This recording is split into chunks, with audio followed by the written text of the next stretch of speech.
बीडमधील मस्साजोग या गावचे सरपंच संतोष देशमुख यांच्या हत्येचं प्रकरण अख्ख्या महाराष्ट्रात गाजतंय। या हत्या प्रकरणानंतर राज्यात कायदा आणि सुव्यवस्थेचा प्रश्न गंभीर झालाय असा आरोप विरोधकांकडून केला जातोय। या हत्या प्रकरणातील गुन्हेगारांना कठोरातील कठोर शिक्षा द्या अशी मागणी केली जाते। याच हत्या प्रकरणामुळे राज्याचे अन्न व नागरी पुरवठा मंत्री धनंजय मुंडे चांगलेच अडचणीत आले आहेत। कारण या प्रकरणात मुंडे यांच्या अगदी जवळची मानली जाणारी वाल्मिक कराड नावाची व्यक्ती चांगलीच अडकली आहे। संतोष देशमुख यांच्या हत्येत वाल्मिक कराडचा हात आहे, त्यामुळेच धनंजय मुंडेंनी तत्काळ राजीनामा द्यावा अशी मागणी केली जाते।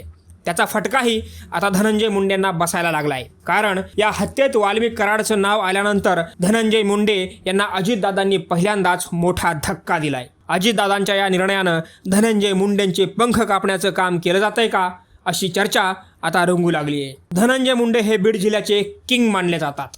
यावेळच्या विधानसभा निवडणुकीत त्यांनी तब्बल 1,40,000 मतांच्या लीडनं विजय खेचून आणलाय। त्यामुळंच त्यांच्या लोकप्रियतेला तिथं तोड नाही असं म्हटलं जातं। पण संतोष देशमुख यांच्या हत्येमुळं धनंजय मुंडे चांगलेच अडचणीत आलेत। त्यांच्या राजीनाम्याची मागणी केली जातीये। या हत्येत वाल्मिक कराडचा सहभाग आहे आणि कराड हे धनंजय मुंडेंच्या जवळचे आहेत। त्यामुळंच त्यांचा राजीनामा घ्यायलाच हवा असा सूर विरोधक लगावतायत। असं असतानाच आता अजितदादांनीही मोठाच निर्णय घेऊन टाकलाय। त्यांनी बीड जिल्हा कार्यकारिणीच बरखास्त करून टाकली आहे। अजितदादांचा हाच निर्णय धनंजय मुंडेंसाठी धक्का असल्याचं मानलं जात आहे। संतोष देशमुख यांच्या हत्या प्रकरणात अजित पवार यांच्या राष्ट्रवादीच्या केज तालुका अध्यक्षाचं नाव आलंय।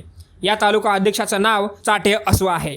विशेष म्हणजे सध्या हा चाटे पोलिसांच्या ताब्यात असून त्याच्यावर मकोका कायद्याअंतर्गत गुन्हा दाखल करण्यात आलाय। त्याची पोलिसांनी कसून चौकशीही केली आहे। या हत्येप्रकरणी रोज नवनवे खुलासे होत आहेत। असे असतानाच पक्षाच्या पदाधिकाऱ्याचं नाव यात आल्यानं अजितदादांनी बीड जिल्ह्याची ही कार्यकारिणीच बरखास्त करून टाकली आहे। तसंच भविष्यात नव्या नेमणुका करताना संबंधित पदाधिकाऱ्याची पार्श्वभूमी तपासून घ्या असा आदेश त्यांनी दिलाय।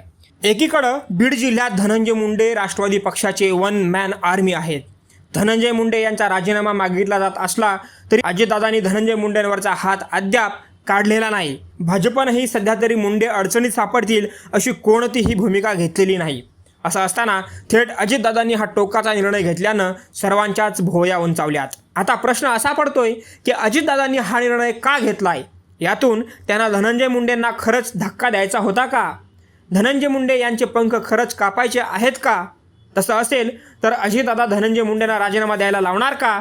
असे अनेक प्रश्न विचारले जात आहेत। या सर्वच प्रश्नांची उत्तरं भविष्यात मिळतीलच। तोपर्यंत हा व्हिडिओ तुम्हाला कसा वाटला ते नक्की सांगा। या व्हिडिओला लाईक करा, शेअर करा आणि आपल्या चॅनलला सबस्क्राईब करायला विसरू नका। लवकरच भेटू पुढच्या व्हिडिओत। तोपर्यंत काळजी घ्या।